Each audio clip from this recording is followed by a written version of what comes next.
Thank you very much, and thank you for listening in and coming, I guess. And let me just say, I would welcome and be happy to have you ask me questions during the talk. I think that's so. Just feel free to ask me questions while I'm speaking. I'm happy to answer them as we proceed. So I'm going to proceed. Yes, there we go. What I'd like to talk with you about today is the way that culture and conflict, and I would say conflict slash transition, societies in transition, interact. And I'm using here a quotation from the Nigerian novelist Wole Soyinka, who said at a talk once at the White House, actually, culture humanizes while politics demonizes. And he went on to talk about the way that the culture provides understanding, nuances, in contrast to the way politics tends to divide into black and white categories and good and bad, and how useful it would be, particularly in areas of turmoil, such as, for example, the Middle East, if culture played a larger role in politics. So I'm going to look at that from a number of different perspectives, from a number of different countries. We're going to look particularly today at Egypt, Afghanistan, and Mali. So quite a range of different places, and see the role that culture is playing and has played there. Just to begin, to give you an idea, I think these are the different kinds of things and factors that culture provides. And we'll look at the importance of this sense of history, a sense of unity, a way to heal after trauma. Sorry, I forgot one country. We're also going to look at Cambodia, where culture has been very important for that. And generally a foundation for a stable, tolerant society, as well as a prosperous one, because culture tends to promote individuality, inquiry, creative thinking. But for all these good reasons, I think those are the exact reasons that extremists tend to target arts and culture. And we'll look at a couple of examples of that happening, because after all, like extremists or totalitarian leaders of any sort, they want to have complete control. And so these anchors to history, these aspects of empowering the individual, those go against the will of more totalitarian, fascist, dictatorial leaders. And so that's why they tend to go after culture. And we've seen this recently in a number of different places. I mean, very often the actual individuals targeting culture don't even really know why they are doing that. I think that's certainly the case of the militants who stormed into the northern part of Mali and tragically attacked the beautiful historic buildings from the golden age of Islamic history in that part of the world. How crazy is that, that in the alleged name of this religion, they're destroying some of the greatest accomplishments of their forebearers. But that is nonetheless what happened, as this cartoon captures, and they attacked historic mosques. They tried to take a number of manuscripts. Fortunately, as we've seen recently in the press, people, I think it's interesting to note, very ordinary people went to extraordinary lengths to save and to transport these manuscripts out to safety. What we'll look at a little bit later on is one of the lingering impacts of the extremists attacking northern Mali, even though they have been largely dispelled from the immediate region, was their attack and the banning of music, which is so integral to society in that part of Africa. So we'll look at that a little bit later. And of course, we're all familiar with the Taliban attacking and destroying the irreplaceable Bamiyan Buddhas. So extremists seem to understand the power of culture. And I sometimes wonder if the people who believe in democracy, the empowerment of the individual, human rights, etc., if we always recognize the power of culture and its importance to countries and societies emerging from conflict and turmoil. And this is a beautiful statement that a young Afghan filmmaker who studied in California for one summer wrote to me trying to explain this. And I'll just read it so you have a sense of what he said. He said that music, literature, cinema, all the arts are bridges that give links to a nation to see its past or future or present.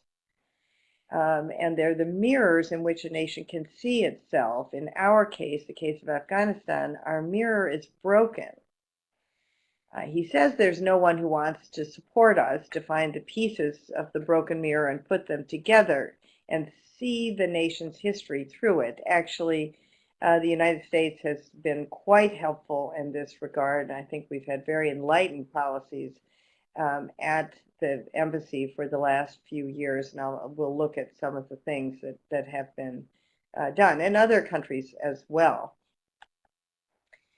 And it's not this dismissal of culture is not universal. I like to draw attention to this comment by Walter Laqueur, not someone who you think of as a cultural historian particularly, but with an extraordinary amount of prescience. He wrote in 1994, obviously well before September 11th, just in that period of transition after the end of the Cold War, that, and this was right at the time that the USIA, the United States Information Agency, which used to be the independent agency which handled culture and foreign affairs, was under attack and indeed was eventually disbanded and absorbed into the State Department. So he's arguing about its importance. And he says at the end of the Cold War, far from being on the verge of a new order, the world has entered a period of great disorder. In facing these new dangers, we need to re-examine old priorities. Cultural diplomacy, in the widest sense, has increased in importance, whereas traditional diplomacy and military power are of limited use in coping with these dangers. Unfortunately, I don't think anyone paid the remotest attention to this very wise statement, but I think it is even more true today. This was long before the era of 24/7 communication, and I think it's even more true today, with all due respect to military power. I think we've had some sobering lessons in what it can and can't do in the last 10 years. But again, I welcome your comments on this. So let's move to a couple of examples, real life examples, and look at what can we learn from culture and why is it so important. I want to talk with you today just because it is so timely about what is going on in Egypt. As you may be aware, there are plans for a major demonstrations all over the country on June 30th, which is the first anniversary of President Morsi's election. The plan, interestingly, the impetus behind these demonstrations comes from two places, and one important place has been the reaction of artists, cultural leaders, intellectuals to the nomination of the new Minister of Culture by President Morsi. And in reaction to his appointment and his actions, which included firing the head of the Opera House, firing quite a number of employees, saying insulting things about the arts, allowing others to say that, in reaction to his initial actions, a group of cultural activists occupied the Ministry of Culture. And that has been going on for the last now 3 weeks. So they are having a sit-in the Ministry of Culture, and outside they are having performances every night, street performances. And what you see here on the left is a performance of Zorba the Greek by members of the Cairo Opera Ballet Company. When the director of the Opera House was fired, all of the artists there went on strike. So the famous Cairo Opera House is now dark and has been for the last few weeks. They stopped in the middle of performing Aida. The next production was scheduled to be Zorba the Greek. They are rehearsing on their own time, and they are presenting parts of Zorba on the street at night to ever-growing crowds.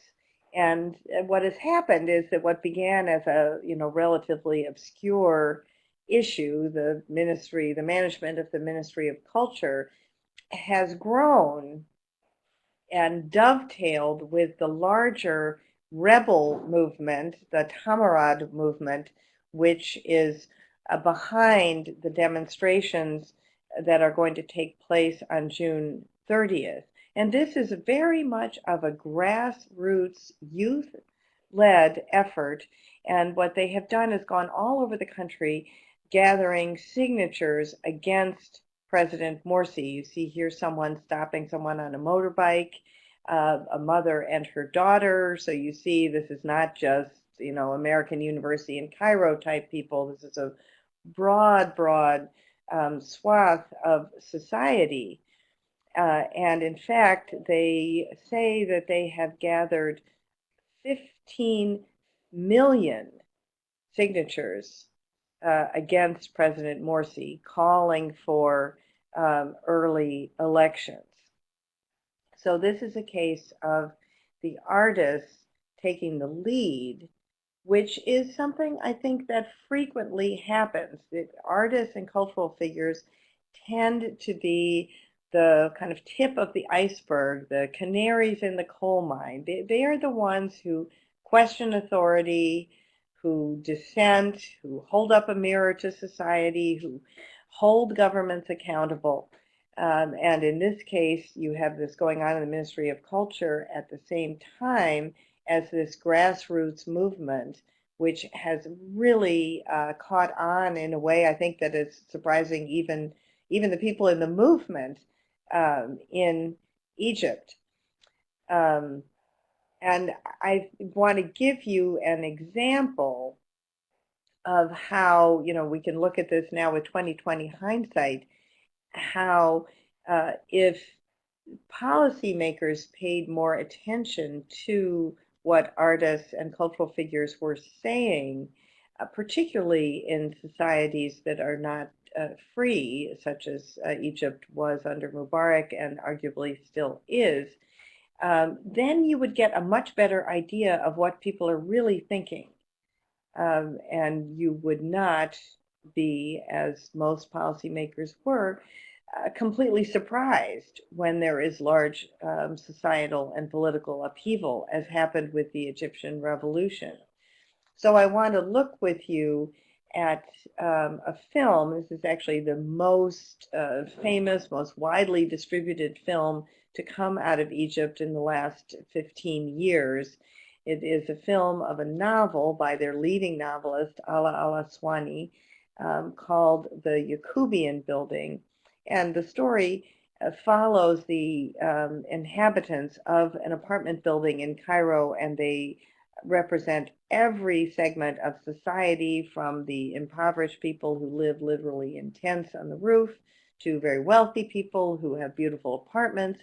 But what they all share, every single person, is they all suffer from the endemic corruption in Egyptian society. And so through the individual stories of these people, Ala al-Aswani shows us what was wrong in Egypt. And, if you paid attention to narratives like this, and they're in plenty of movies and other books and songs, the question you would have would not be, how could there be a revolution? There would be, how could there not have been a revolution sooner? So why don't we go ahead and look at the first clip. And this one doesn't have sound, so I'll explain to you what's going on. Do I need to cue it? Do I get it going? Or do you get it going? Here we go. Let's see if is it gonna, there we go. So the person on the left in the suit is the protagonist, and he's actually the son of the janitor in the building, and he's gotten a scholarship to college, which would seem to be fantastic, but he's already just acutely aware of the class and societal divisions, and even though he, has gotten into college, he realizes that he's not in the same category as these more wealthy Egyptians whose parents are working for international institutions. The person who befriends him belongs to a mosque, and quite a conservative mosque, and he eventually joins with his new friend and spearheads a protest, an Islamic-oriented protest. We'll go to the next clip, please. This movie came out in 2008.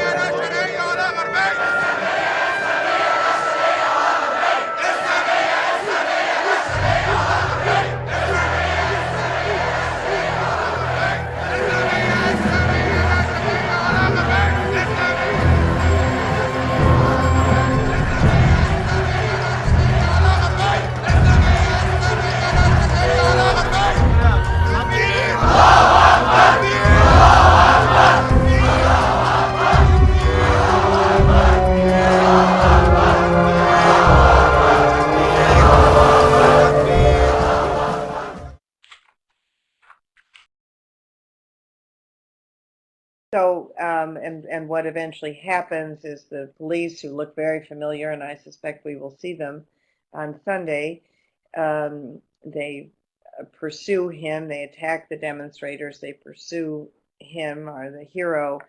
He is captured, he is tortured, and he emerges as a violent extremist after the experience of being captured and tortured, which has happened to many people in Egypt and other countries. So when you think that this is 2008, when Egypt looked like a stable country, as countries under dictators tend to, I'd like to suggest to you that culture can be more than just something, a form of exchange, something to send out from the United States. But I'd like to suggest to you that culture as intake, understanding a country through culture, and not just, what people eat for lunch, but literally the creative products, can be valuable for people in policy positions, because it really can help you understand what is going on in the country. Now I want to, we're going to go on and look a little bit more at what's going on in Egypt as another example of, I would say, soft power at work. But I want to put all this in the context of these terms, which probably you are familiar with. I think Joseph Nye has provided a very useful definition of the non-coercive kinds of power. And I want to emphasize his emphasis on the importance of the power of attraction, the power to persuade, because in order to then to have soft power, you have to be some kind of model. You have to be admired. You cannot impose soft power. You have to initially attract. And then, of course, in the context of 21st century diplomacy, we have such a different environment, I think, than was true before the internet and everything that has come with it. Because with the 24/7 news cycle, I mean, nothing is secret anymore. And there's so many influences that are non-state influences that I think it's very challenging to incorporate them into more traditional international relations and diplomacy. And culture is a big part of that. One very fascinating case study, I think, of the collision of new diplomacy and traditional diplomacy has been the interaction, and it's ongoing, and just had another example very recently, the interaction between Jon Stewart, the host, as I'm sure you know, of The Daily Show, and Bassem Youssef, the host of a Daily Show spin-off in Egypt, which is called Al Barnameg. And let me just stop there for 1 second and talk about this concept of a Daily Show spin-off. You know, what does that mean? Well, that means that people around the world are watching this program on the internet, of course, and they are inspired. And it's not just in Egypt. There are programs like this exist in Afghanistan, in Iran, in Pakistan, in many countries. And what they take from Jon Stewart is a very ingenious way to use humor to hold government officials accountable. And of course, what is one of the many things that's so impressive with Jon Stewart is he does this to everyone. It's not like he's representing one party. He skewers everyone. And Bassem Youssef, who you see here appearing on The Daily Show, was a doctor. He's a medical doctor, and he was one of the doctors who treated victims in Tahrir Square during the original 18 days. Like so many people, he was swept up with the spirit of the revolution, and he started just informally online a program that was based on The Daily Show. It became so popular that it leapfrogged from the kind of informal network, online network, onto broadcast television in Egypt, where it is one of the most popular programs in the country now. His high-profile comments and critiques, of course, earned Bassem Youssef the attention of the government, in this case, the government after President Morsi had been elected. And earlier this spring, in April, I believe, he was called into questioning by the government. And you see him in one slide on his program with the blue background. In the other slide, he is just about to go in for questioning. And when he turned up for the questioning, hundreds and hundreds of his fans and supporters came with him. What happened next is very interesting. And if by any chance you have not seen the programs, ironically, the program on April 1st, when Jon Stewart spoke about Bassem Youssef, I really encourage you, just Google it, or you'll get these slides. Click this link. I really encourage you to spend the time.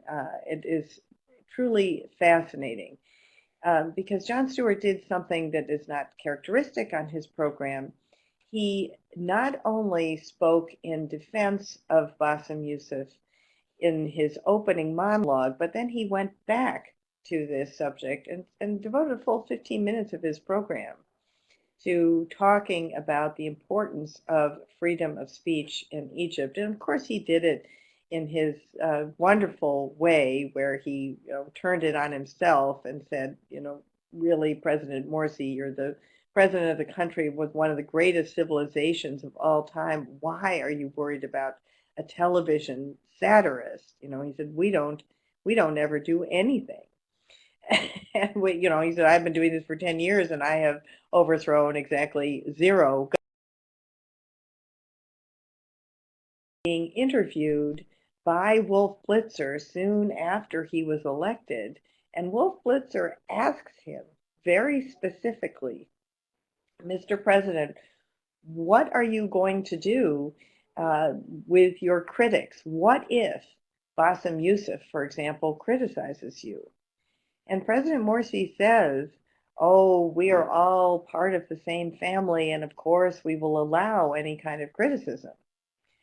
So Jon Stewart ends with saying, this is the kind of behavior we expect from the president of Egypt. It was a beautiful defense of freedom of speech and very, very effectively done. So the next chapter in the story, though, the continuing saga of the story, is very interesting. Jon Stewart just appeared actually on Bassem Youssef's program in Cairo this past week on June 21st. Jon Stewart was Bassem Youssef's guest. And they did all sorts of funny things. Like he ends by saying, I'm taking over your program. But he spoke again very eloquently about the importance of satire in holding governments accountable. And he said one line which brought down the House: a regime which can't tolerate a joke is no regime at all. And he had crowds and crowds of people watching him all over Egypt. People were stopped in the cafes, to watch Jon Stewart on Bassem Youssef's show. And of course, Bassem Youssef said in Arabic that Jon Stewart is the Bassem Youssef of America, whereas he's always, usually people say that Bassem Youssef is the Jon Stewart of Egypt. So he turned it on its head. I think this interaction is a classic example of soft power. No one told Bassem Youssef to make a show after Jon Stewart. He did it because he admired him, and now it is a mutual admiration. But at the heart of it is, the right of a citizen to a free expression, the right of a citizen to hold his government accountable and to criticize it. There is another episode to this story, and I think it shows the pitfalls of traditional diplomacy interacting with new diplomacy, new media diplomacy, and culture, because that's what television is. When Jon Stewart mounted his strong and eloquent defense of Bassem Youssef after he had been taken in for questioning, and you see this on the left, the Twitter account of the Egyptian presidency put out this tweet saying it's inappropriate for a diplomatic mission to engage in such negative political propaganda. What they were referring to was a member of the U.S. Embassy in Cairo staff had sent out a tweet with a link to The Daily Show in which Jon Stewart talks about Bassem Youssef and Egypt. They didn't say, this is our view. They didn't say, this is the correct view of things. They simply said, here is a program about Egypt.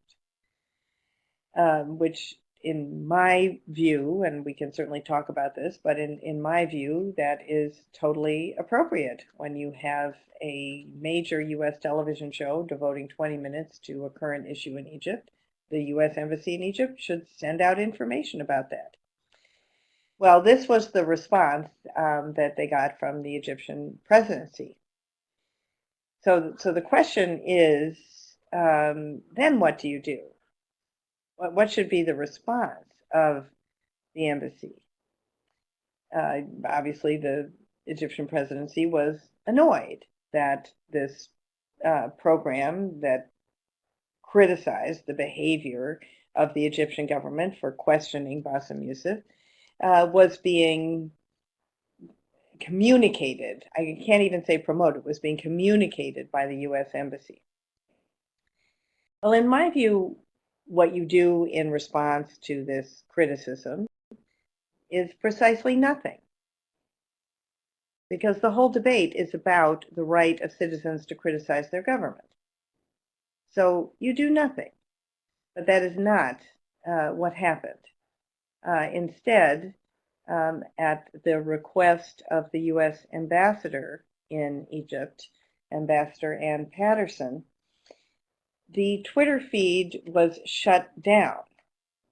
Now, I don't pretend to be the kind of hippest, most technologically adept person in the world, but even I know that is a bad idea, that you basically can't make these things go away. So, this is the message that came out. And of course, many people took screenshots of that. And not only that, but immediately, and I happened to be teaching in Berlin, I happened to be on Twitter as this was unfolding, and it was hilarious because immediately people put up fake Twitter accounts for the U.S. Embassy. And immediately people started, one sent out, allegedly representing the U.S. Embassy in Cairo, and it said, "Hey bros, let's have a barbecue this weekend. Come on over. No booze, no girls, no pork." And this was supposedly from the U.S. Embassy. I mean, people knew it was a joke, but once you have the U.S. Embassy trying to censor itself, then you are really opening yourself up to criticism. And what happened was there was a whole slew of articles in the Egyptian press then criticizing the U.S. Embassy. And what does that leave the U.S.? What does the U.S. stand for then? Now, we don't allow people to criticize the Egyptian government. How can we say that we stand for what we say we stand for? Human rights, the freedom of expression, if we don't actually stand for that in our behavior. Now, the counter argument would be, oh, but you have to have, good relations with the host government. Well, yes, but to what point? And how much do you compromise to achieve that goal? And what is the impact? Because everything you do in the age of 24/7 communication has an impact. And if you are going to have an embassy Twitter feed, well, you can't censor it, or you shouldn't have it, because it has to be instantaneous. You have to have confidence in the people who are doing it. So this was, I should say, pretty much of a disaster for the U.S. Embassy in Cairo. And it's just a very, very different world than the world of state-to-state diplomacy. And, people say that over and over again, but I'm not sure that it has really been absorbed, what it really means. You hear everyone says, oh, we do social media, we, the State Department, do lots of social media, but, social media is not just like sending out cables. You have to respond to incoming as well, and you have to pay attention to incoming as well. So I think that is where culture can be so valuable and so important, because you can learn so much about what's really going on in a country through paying attention to everything in the cultural sphere. And this will become more and more important as the traditional hard power tools decrease. And then finally, I just want to make the point that to have soft power, to be able to influence through the power of attraction, you really have to walk the walk, because people are watching, and not only watching, but disseminating videos all the time. So, the traditional hypocrisy that went along with international relations for everyone, it's much harder to get away with that now, much harder. And I think, in a way, we need to reevaluate the whole idea of power, even soft power, because that does imply a sort of domination. And I think it is just much more, in a way, chaotic, horizontal world, and there are the influences that are impacting behavior, to good and bad. I mean, this includes things like that terrible video that was causing so much turmoil last September. I mean, most people responding to it hadn't even seen it. Just the idea that there was a video mocking Islam was enough to set them off. There are so many things that are outside the control of governments, that I think you really have to look at power in a more organic way, and remember the value of intake as well as output. Now I want to look at another example of how culture can work in a very different context, and this is the context of Cambodia, a country where the revival of culture has played a huge role in the revival of the country after the devastating genocide of 1975 to 79. And this is an image of Arnchorn Pond, a genocide survivor who was probably more than anyone else responsible for this revival of culture. He survived the genocide by playing the flute. He was asked by the Khmer Rouge to play it while they were killing people to mask the sound of the smashing of the skulls. But that kept him alive as a child, and he eventually came to the United States, and he was educated here, and then has gone back to Cambodia and made it his mission to identify the master artists and to find them and get them working again and training young people so that the traditional arts of Cambodia could be revived and passed on to young people. And it's such an important part of the culture there. Now, the Khmer Rouge, just the same as Islamic extremists, targeted artists. They killed 90% of artists and educated people. And in Arndt's words, that's because artists express who they are as human beings, and the Khmer Rouge wanted to strip everyone down to nothing. You weren't allowed to show any love for your family, any connections to anything. You were just supposed to love the state, which was them, and just work, all day long for them.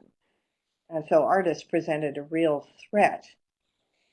Art is played a very interesting role this spring, and that's the image we're looking at here, in the relationship between the United States and Cambodia, which I would argue is still a kind of unresolved relationship. In the so-called secret war, we dropped actually more bombs than we dropped on the Axis powers in World War II. But Arnchorn Pond and other Cambodians who were in New York for this major festival of the arts and humanities called the Season of Cambodia, they wanted to have some kind of reconciliation around the war. And this was possible to do through a work of art. And the work of art you can just see behind Arn there. It's kind of difficult to see. It's behind the monks. But it is a life-size statue that was made from a parachute that fell in Arnchorn Pond's, in the village of the artist, a different person. And so he's made this life-size statue using the parachute. At the head of it is a skeleton, referring to the death, of course, from the bombing. But during the week that the artist was in residence in New York, he invited members of the Cambodian community living in New York, many elderly women who had come there during the genocide. He invited them to come to the Bronx Museum, where he was based for the week, and to sew hand-embroidered flowers onto the skirt of the statue. What is happening here is a reconciliation, a kind of impromptu, planned several days in advance, reconciliation ceremony taking place on the campus of Columbia University, just steps from where some of the largest anti-war demonstrations were held. And the people who came together that day included Arnshorn Pond, and included the president of the Vietnam Veterans of America, Buddhist monks, and all of these people came together to talk about their war experiences and to reconcile, to kind of bury those experiences. This was all inspired by this work of art. So I think art can provide that kind of emotional platform that enables that kind of coming together. It also plays an extremely important role in telling stories, in passing down stories. And this is also happening in Cambodia significantly through filmmaking, which is a budding industry and enterprise there. And this is one of the films that was shown as part of the season of Cambodia, was a film about this woman who was forced into marriage by the Khmer Rouge. And she, years and years later, after the end of the genocide, she escaped her husband. But when the tribunal was set up for war crimes in Cambodia, she wanted to find her husband and hold him accountable. And she did that. She found him, and he was tried, and she testified in his trial, which brought to light this whole crime of forced marriages during the Khmer Rouge period. Now, a young filmmaker made this film, thereby learning the story of these forced marriages, spreading it around the country, because there's a real knowledge gap between the people who went through the genocide and the younger generations. And the example of this woman is then inspiring other women to come forward. So, it's another example of how through stories carried by culture you can share history, understand history, and move past it. I see I have a question here. I'm not sure I'm understanding. West toxification comes to mind. Sorry, I'm going to have to check out the whole question. Sorry. Okay. Influence of culture.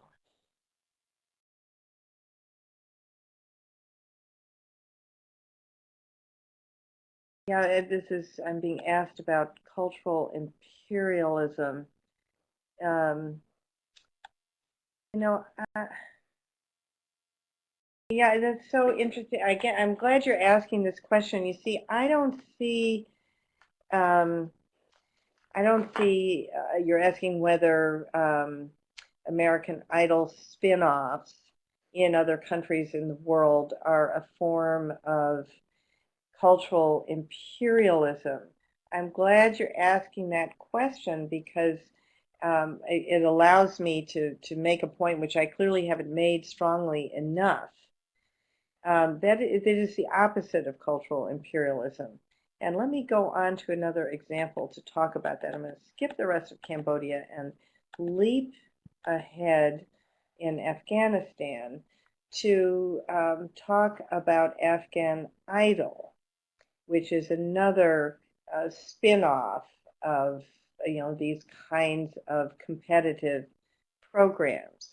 Again, this doesn't come from the West. Nobody asks people to do this. These are things that people choose to do, and adapt them to their own situation. I think people inherently enjoy music, or they inherently, for example, something I talk about in my TED Talk, the Poet of the Millions program, which is broadcast out of Abu Dhabi. It's a poetry competition. Well, that would never work in the United States. It works great there. And I think a real advantage of competitive programs, and again, nobody made this happen, nobody makes this point, is they're a meritocracy. They allow people compete on an even playing field only through their own talent. That is a radical notion in these tribal societies such as Afghanistan, societies that are sadly rife with corruption. So in Afghanistan, for example, and then I'm just going to wrap this up and take your questions.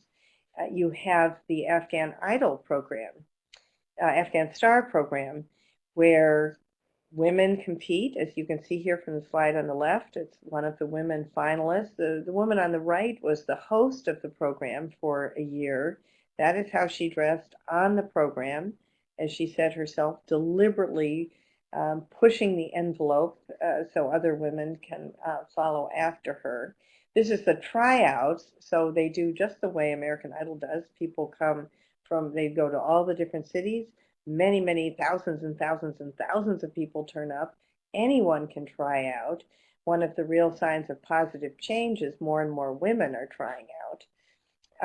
In the competition, people actually campaign, and people campaign for them. So it's real civic engagement, a real kind of campaign. And in election years, and we'll see this year, they have another type of program, which is called the candidate. And in that program, people present policy platforms, and the public vote on them. Now, the people presenting the platforms are all too young, actually, to run for president, but they, by airing what they think should be the policies, they get them in the air. And it forces the actual presidential candidates to talk about them. So it does, in fact, impact the actual election process. And it's a way of bringing the public into the electoral process and allowing them to have a voice in what are the issues being discussed. So I'm happy to take questions now. I think I'll stop there and not go on further, but I'll just summarize to say that I think culture is an important way to understand countries. It's often the bellwether of change, the kind of tip of the iceberg. Culture is the place where so many things are contested, where identity is anchored. One of the important things we've done in Afghanistan also is to support the growth and development of the museum there, the National Museum, because it contains Afghanistan's history, and it shows what a great and rich civilization that was. Something very important for the young people to understand, since most of them have seen only a country of war and turmoil. So to understand that, in fact, it was a great civilization at one time, and to be able to see that is a very important thing. And in fact, our ambassador and former member of the military, Ambassador Eikenberry, used to talk about how important for the future identity of Afghanistan it was to preserve the past. I see that someone is typing, but I don't see a question. And if I didn't answer the West toxification question well enough, I'm happy to talk about that more. Great, Schneider. Wait for more questions? What should I do? Actually, while we're waiting for the audience to type their questions in, and I encourage everybody to enter their questions in the chat box at the bottom of your screen, perhaps maybe you could elaborate on the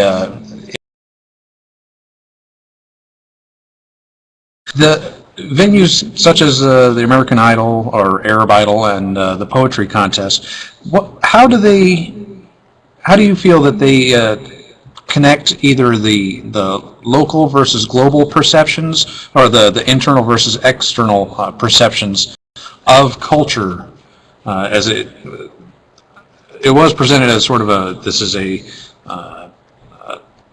an influence at the national level, but how does it come up from the grassroots as a way of expressing their culture in a way that goes well beyond just the contest aspect?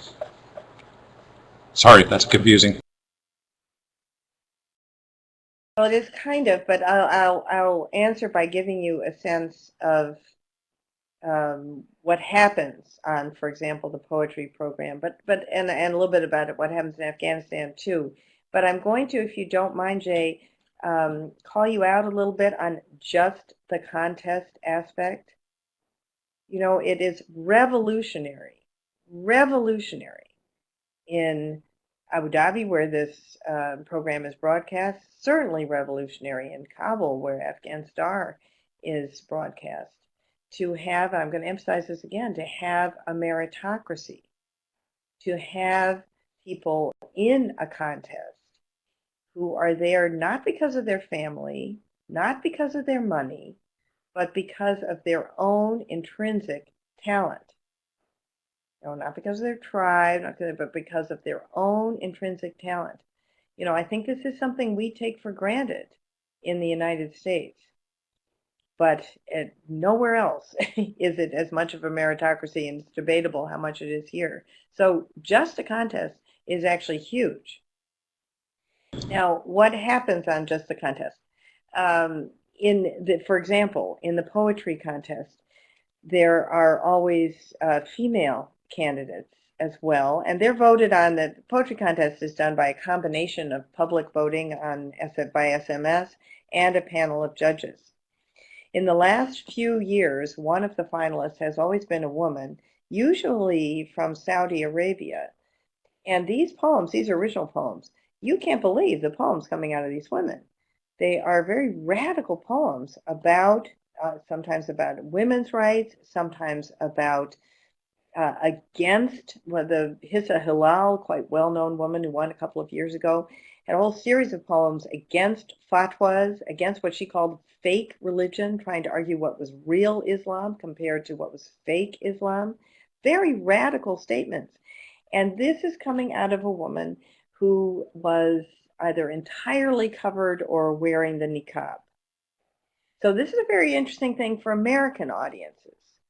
You know, here are radical ideas, and they are coming from someone who is dressed in a way that we tend to think is conservative. But there was nothing conservative about what she was saying. And I would suggest to you that as a model for young women in her country and maybe other countries in the region, she is much more powerful as an independent thinker than if I were to go there and give a lecture. They can relate to her. So I think it has a profound impact. And the same is true in Afghanistan. And there, you know, not only do you have the contest and the voting and the campaigning, but it revives Afghan music. You know, they're not singing American songs. They're singing Afghan songs, which of course the Taliban tried to eliminate. So it has many local important contributions. Now, someone is suggesting that we copy the candidates on American entertainment, which I think is a good idea. Yeah, I don't know if it's possible. I would suggest you go ahead and and try to suggest that it be done. But kind of interesting to think that they have a more democratic system in Afghanistan. Okay. I'm going to read this. Shall I read this question out loud? Oh, sure. I'll answer for you if you don't mind. Okay. Oh, no, go ahead. Sure. Well, I'm trying to keep up with the scrolling here. Given the Egyptian and American government's missteps regarding freedom of expression, in what direction do you expect for the freedom of speech aspect of Egyptian culture coming up and post the 30 June demonstrations? Yeah, that's a very good question. I'm actually just finishing an article that I hope will appear either on CNN or Huffington Post by the end of the week on the June 30th demonstrations and what they mean. I don't think anyone can predict what's going to happen after June 30th. And, a big possibility is nothing. That there'll be a big demonstration and nothing noticeable will happen.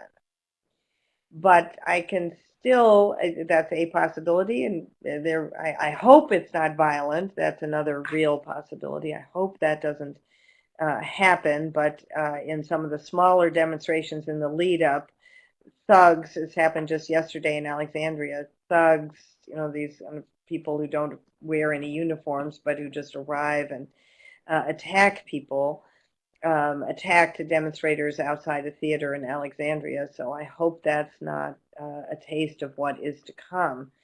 Um, but I think I can say, in terms of freedom of speech, is that people will not tolerate suppression and they will keep fighting for it. That is the big change that took place in Egypt that is not so obvious if you just look at the government. The big change that took place is that people are no longer afraid.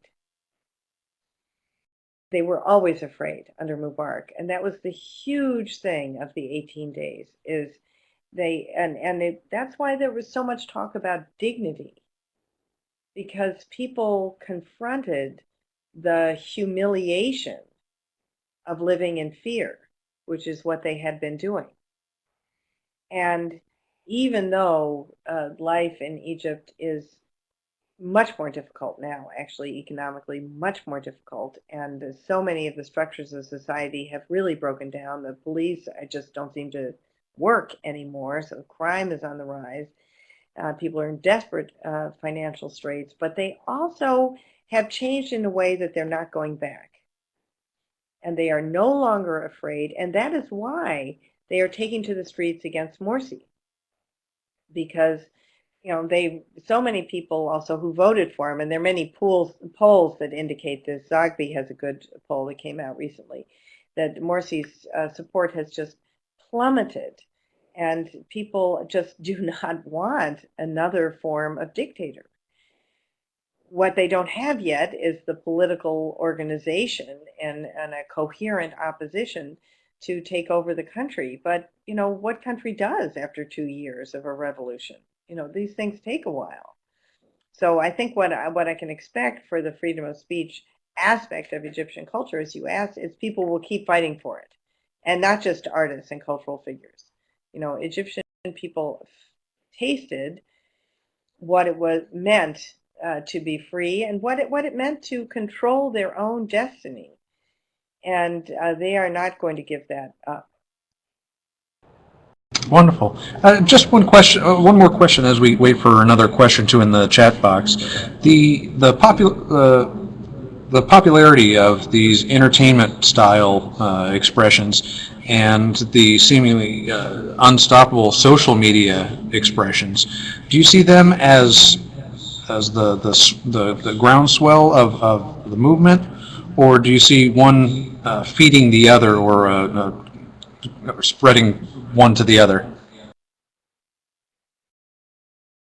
Yeah, I think they're related to each other. Social media is important, but there were a number of articles that came out after all the talk about Facebook and the Egyptian Revolution, for example. There were a number of articles written by people from the region who said, "Wait a minute, don't emphasize social media so much. It's really just a tool, and it sounds like a way of the West sort of claiming the Egyptian Revolution when it was really people. I mean, don't forget in the 18 days that the largest numbers of people came out on the days that Mubarak shut down the internet and shut down even the phones, and they still came out. So I think social media is a very important tool, and it's an important way to spread information. And it'll become more and more important. It's particularly important in a place like Iran where people are so cut off. It's very important there. Um, But I see, and again, the entertainment, is Jon Stewart entertainment? Well, yeah, but it's pretty political too. So I think the lines between the culture and politics are really blurred here as well as there. A show like Scandal, or 24 or Homeland. Yes, it's entertainment, but it's also politics. So the other thing these things do is they get issues in the air. They allow people to talk about things more and bring them up. And that's a change that's taken place in both Afghanistan and Egypt, for example. People are talking about politics all the time. And in Afghanistan, for example, the Afghan developed soap operas address all of the issues in society, spousal abuse, drug abuse, all the corruption in the government. And when they're on programs that everyone is watching, then people talk about them more. And then the government has to deal with them. And people have to deal with them. So you want to read the next question? Yeah, and I think we're running just a little bit long. I'd like for you to address this though. This is a little bit similar to a previous question. The idea is as people feel safe enough to express in their culture and their fashion, how is this an expression of their political force or an expression of their local strength?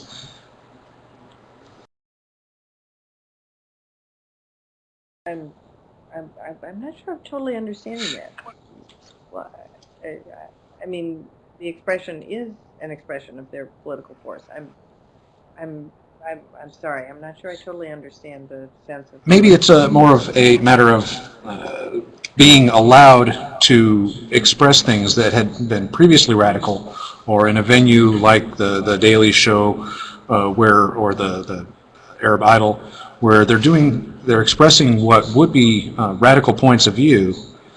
Being allowed to express those things would seem to be an indicator of either their local strength or the way that their government or the regime allows them to do so. Well, the government allows them, in the case of Egypt, the government allows them to do so. And I have to say, somewhat, because this government still arrests journalists and still tortures people. But much more is allowed in under this president than was allowed under President Mubarak uh, because of the revolution, because of the strength of the dissent and the opposition to such a repressive government. So, then that takes hold, and that is, I think, an unstoppable force. It doesn't necessarily translate into a particularly effective government. That's a whole other set um, of issues. But the freedom of speech, the holding government accountable, that is a direct result of the revolution, and that's unstoppable. In Afghanistan, it has a lot to do with the Constitution, uh, and people are now used to having the right to express their opinion and to criticize people in authority. That started, interestingly enough, something that was very important in that in Afghanistan was the phenomenon of call-in shows. The independent media in Afghanistan is one of the huge successes there, and there are 70 independent media channels in the country, only one state channel. And one of the first things the independent channels did when they got started was to have call-in shows. And I know from the most popular channel, Tolo TV, the person who runs that told me that when they first started their call-in shows, people would pick up the phone and call, and they wouldn't actually have anything to say. And then they would just start talking, and it was, after the period of the Taliban, it was so amazing to be able to express yourself and express yourself publicly. But now they've gotten used to that, and they have shows where you can call in and specifically criticize specific officials for specific actions. And when you do that publicly, then you get a response, and then the person takes care of it. So I think these changes are there. They're very hard. Once they've happened, it's very difficult to put the genie back in the bottle, and they keep on happening. And the media in all of its form, whether it's television, radio, or social media, provides the platform that makes this freedom of expression possible. Thank you very much, and appreciate all the questions. Do you have some closing thoughts for us before we close out today?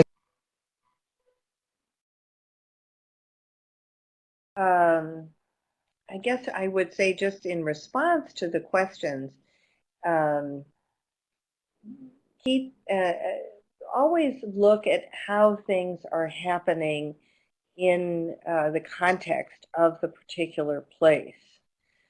So I think sometimes we can over react and assume that something, say for example, hip hop music, which is hugely popular all over the world. Say, oh well, that started in the West, so that must be some kind of Western imperialism. Not at all. That is a free choice by people to adopt that music, and it's another outlet for dissent, just as it is in this country. So not to assume that when people take something that initially comes from another part of the world that it's some form of imperialism. I think that is the difference of today's 24/7 communication world, is that so much is accessible to so many people, that is soft power at work, that they take and choose what they want to adopt to their own situation and making it meaningful in their own context. Not because we started it here or somebody told them to do it, because they find it valuable in their own context. So I guess I would just close by encouraging people to look to these different forms of creative and cultural expression as a way to really understand what is going on in societies, and what is shaping the politics of different countries and regions. And thanks very much for listening.